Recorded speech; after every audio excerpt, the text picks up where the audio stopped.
नाज़रीन, उॾेरो लाल जी सैफी कॉलोनी में बुनियादी सहूलियतूं न हुजण खिलाफ़ कानूनी वासिन सरापा एहतजाज पिणु आहिनि। इन हवाले सां रिपोर्ट करे रहियो आहे गुल मोहम्मद हिंगोरो। जी नाज़रीन, असां हिन वक़्तु मौजूद आहियूं उॾेरो लाल में, जिते सैफी पाड़े में बुनियादी सहूलियतूं न हुजण जे ख़िलाफ़ इलाइक़े वासी सरापा एहतजाज आहिनि। उन हवाले सां हू मेरान टीवीअ सां पंहिंजा वीचार कहिड़ी रीति वंडीनि अचो त खान मालूम करियूं। केॾांहुं अचण वञण जो रस्तो कोन्हे, माण्हू मस्जिद ताईं नथा वञी सघनि या ॿाहिरि निकिरी पके रोड ताईं नथा वञी सघनि। न हिते का गैस जी सहूलियत आहे, न जेको हिते जेको आहे सो घिटियूं पकियूं आहिनि। ऐं बिराए महिरबानी असां वस वारनि खे हथ ॿधी अपील कंदासीं त असांखे जेके ज़रूरतूं आहिनि, जेके असांजा बुनियादी हक़ आहिनि, जेके हर माण्हू खे ॾिनल आहिनि, सभिनी शहरनि ॻोठनि खे ॾिनल आहिनि, उहे असांखे बि ॾिना वञनि।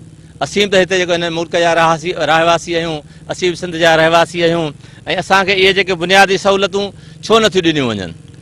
काफ़ी जेका आहे कॉलोनी पुराणी आहे, तक़रीबन हिन कॉलोनी खे आबाद थींदे 10 साल थी विया आहिनि। मुंहिंजी का सहूलियत कोन्हे, न लाइट जी सहूलियत आहे, न सेवर जी सिस्टम जी सहूलियत आहे, बुनियादी का बि सहूलियत कोन्हे।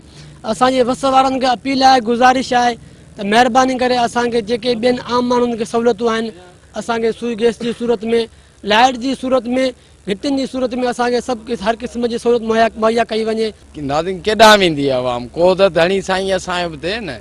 वोट वठण महिल साईं यारी ॻाल्हि ओॾी महिल बसि असांखे हथ ॿधंदा या असां हथ ॿधंदासीं, पोइ वरी असां सां न मिलंदा, न मिलियो था सघूं, न ई उन्हनि जा माण्हू असांखे मिलणु ॾींदा जा असीं पंहिंजे हक़ जी ॻाल्हि करियूं। असांजूं ॻाल्हियूं उन्हनि ते केरु रसाए थो, उन्हनि जा माण्हू अलाए नथो रसाए।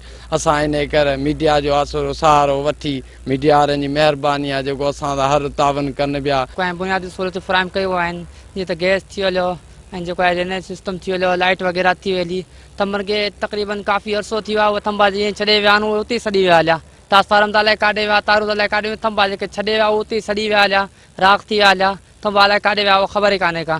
त बराए महिरबानी जेकियूं आहिनि असांखे उहे सहूलियतूं फ़राहम कयूं वञनि। पोइ असांखे वोट वठी वञे लियो, असांखे का बि हिते सहूलियत न मिली आहे। असांखे जेको बि कुझु आहे, जेको तव्हां ॾिसो पिया, सभु ग़रीब आवाम वीचारा सभु परेशान थिया बीठा आहिनि।